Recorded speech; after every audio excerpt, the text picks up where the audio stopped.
ಮುಂದೆ ಬನ್ನಿ, ಇನ್ನೂ ಮುಂದೆ ಬನ್ನಿ, ಬೇರೆ ಯಾರು ಈ ಮಾತನ್ನ ಹೇಳೋದಿಲ್ಲ.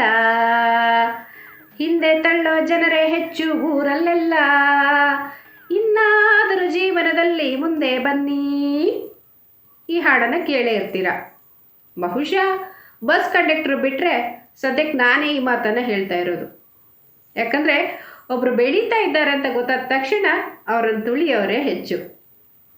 ಸ್ವಲ್ಪ ಫ್ಲ್ಯಾಶ್ ಬ್ಯಾಕಿಗೆ ಹೋಗೋಣ.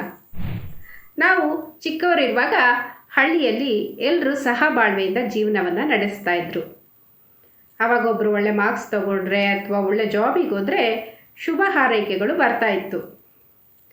ಹಾಗೆಯೇ ಅಂದರೆ ಒಬ್ಬರು ಮನೇಲಿ ಒಳ್ಳೆ ವಸ್ತುಗಳನ್ನ ಒಡವೆಗಳನ್ನ ತಗೊಂಡ್ರೆ ಅದನ್ನು ನೋಡಿ ಸಂಭ್ರಮಿಸೋರೇ ಹೆಚ್ಚು. ಆದರೆ ಇವಾಗ ಒಬ್ಬರು ಮನೇಲಿ ಏನೇನು ವಸ್ತುಗಳನ್ನ ತರ್ತಾರೋ, ಏನೇನು ಕೆಲಸಗಳನ್ನ ಮಾಡ್ತಾರೋ ಯಾವುದೂ ಗೊತ್ತಾಗೋದಿಲ್ಲ. ತುಂಬ ಸೀಕ್ರೆಟ್ ಮೇಂಟೈನ್ ಮಾಡ್ತಾರೆ. ಮಾಡಲೇಬೇಕು, ಯಾಕಂದರೆ ಕೇವಲ ತೋರಿಕೆಗಾಗಿ ಚೆನ್ನಾಗಿದೆ ಅಂತ ಅಂತಾರೆ. ಹಾಗೆ ಒಳಗೊಳಗೆ ತುಂಬ ಹೊಟ್ಟೆ ಉರಿ ಪಟ್ಕೋತಾರೆ. ಇರಲಿ ಬಿಡಿ, ಅಕ್ಕಪಕ್ಕದವ್ರ ವಿಚಾರ ನಮಗೆ ಯಾಕೆ? ಅಟ್ಲೀಸ್ಟ್ ಖುಷಿಯಾಗಿ ಮಾತಾಡ್ಕೊಂಡಿರೋಣ. ಅವರು ಕೂಡ ಅವ್ರ ಮನೆ ಕಷ್ಟ ಸುಖಗಳನ್ನ ನಮ್ಮ ಜೊತೆ ಹಂಚ್ಕೋತಾರಲ್ಲ ಅಂತ ನಾವೇನಾದರೂ ನಮ್ಮ ಮನೆ ಕತೆನ ಬಾಯಿ ಬಿಟ್ವೋ ಮುಗಿಯಿತು ಕತೆ ಅಲ್ಲಿಗೆ. ಈ ದಾರಿಲಿ ಹೋಗೋ ಮಾರಿನ ಮೈ ಮೇಲೆ ಎಳ್ಕೊಂಡಾಗೆ. ನೆಕ್ಸ್ಟ್ ಡೇನೇ ಊರೆಲ್ಲ ಟಾಮ್ ಟಾಮ್.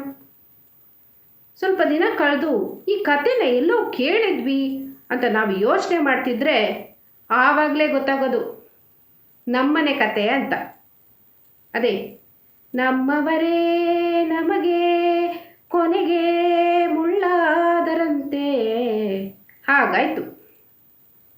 ಅಟ್ಲೀಸ್ಟ್ ಸ್ವಲ್ಪ ಬಾಯಿಗೆ ಬೀಗ ಹಾಕ್ಕೊಂಡು ಕೂತಿದ್ರೆ ಚೆನ್ನಾಗಿರ್ತಿತ್ತು ಅಂತ ನಮಗೆ ನಾವೇ ಬುದ್ಧಿವಾದ ಹೇಳ್ಕೊಂಡು ಇನ್ನು ಮುಂದೆ ಗಾಸಿಪ್ ಮಾತಾಡಬಾರ್ದು, ಅಕ್ಕಪಕ್ಕದವರ ವಿಚಾರ ಮಾತಾಡಬಾರ್ದು, ನಮ್ಮನೆ ಕತೆ ಹೇಳಬಾರ್ದು ಅಂತ ನಾವೇನಾದರೂ ಅವರಿಗೆ ಸ್ವಲ್ಪ ಉಪದೇಶವನ್ನು ಕೊಟ್ಟು ನಮ್ಮ ಪಾಡಿಗೆ ನಾವಿರೋಣ ಅಂತ ಏನಾದರೂ ಹೇಳಿದರೆ ನೆಕ್ಸ್ಟ್ ಡೇನೇ ಗ್ರೂಪಿಂದ ಎಕ್ಸಿಟ್.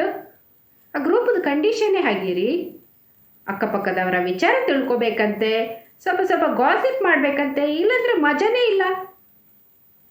ಏನು ನಿಮಗೂ ಇಂಟ್ರೆಸ್ಟ್ ಇದೆಯಾ? ಜಾಯಿನ್ ಆಗಬೇಕಾ? ಓಕೆ ID ಕಳಿಸ್ಬೇಕಾ? ಈ ಗ್ರೂಪ್ ID ನೇಮ್ ಏನು ಗೊತ್ತಾ? ನೋಡಿ ಸ್ವಾಮಿ ನಾವಿರೋದು ಹೀಗೆ, ಅರೆ ನೋಡಿ ಸ್ವಾಮಿ ನಾವಿರೋದು ಹೀಗೆ.